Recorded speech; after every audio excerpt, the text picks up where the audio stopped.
In 1823, Stephen F. Austin brought in new pioneers from Kentucky and Tennessee. The pioneers, looking for a bright future, the ability to grow, and help their families, came up the Brazos River to Bell's Landing. They built homes such as the Amon Underwood House. They built places to worship like the Bethel Presbyterian Church. As time grew, they spread all across Texas. Through hard work, perseverance, and teamwork, in 1836, West Columbia became the first capital of the Republic of Texas, where Stephen F. Austin signed the Constitution and Sam Houston was sworn into the first president of the Republic of Texas. In 1968, another bold group of pioneers arrived in Texas.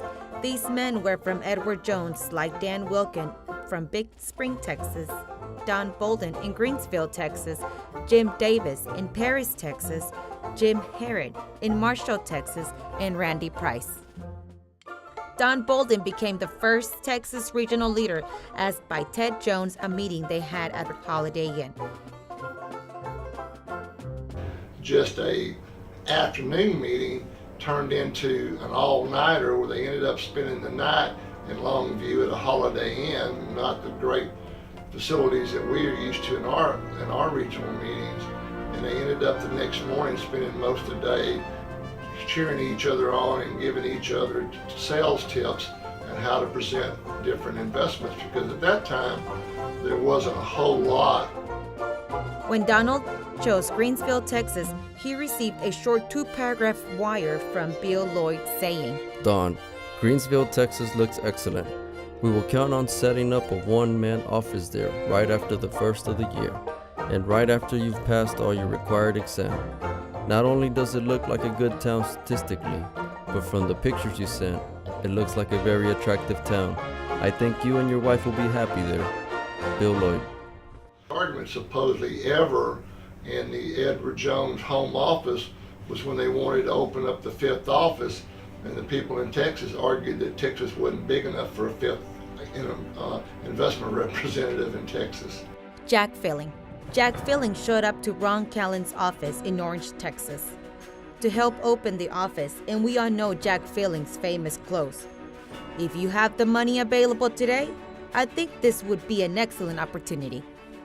In Plano, Texas, Kevin Cahill opened up an office where his brother Jack Cahill showed up to help celebrate.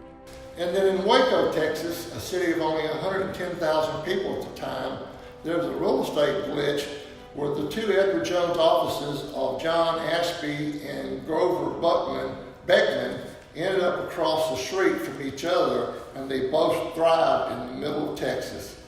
And then in Stephenville, Texas, the rattlesnake capital of Texas, Ted Jones probably showed up for the grand opening of F.A. Barker Gilman open house, where Ted told the Stephenville Star, if a person doesn't plan for the future, he or she doesn't have much of a future. In 1920, the first capital stepped up in meeting the challenge from Julius Rosenwald to build schools for colored people.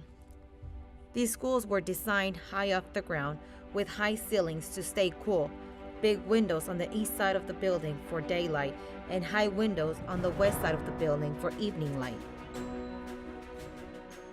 And his challenge was that the communities would raise half of the money, and he would supply the building materials and the delivery of the materials to build schools for African Americans. And then in the early 2000s, we again stepped up and took this school and refurbished it and moved it to downtown, first capital of Texas. Through their hard work and example, Edward Jones had grown in diversity from their first office to many more. Edward Jones, we have stepped up many a time to diversify and to show our care for our communities with the Ride for TED across Texas, and as we did today in the Alzheimer Walk across Texas, where we're walking to defeat Alzheimer's. So as you can see, Edward Jones is a company of diversification and a company that does great things in the community to defeat cancer and Alzheimer's. As of 2017, 1,631 financial advisors, 1,445 BOAs, 399 hires in a year, 13 years of being ranked as top 10 best companies to work for in Texas, 1,750 participants in the 2017 Walk to End Alzheimer's, 50 years of service, 10 branches recognized at the Drucker Conference, 48 at the Managing Partners Conference, and 71 at the BOA Managing Partners Conference. Deep in the heart of Texas, we're sure the next 50 years will be even brighter. And the thunder rolls, and the thunder rolls, the thunder rolls, and the lightning strikes. Another love grows cold on a sleepless night.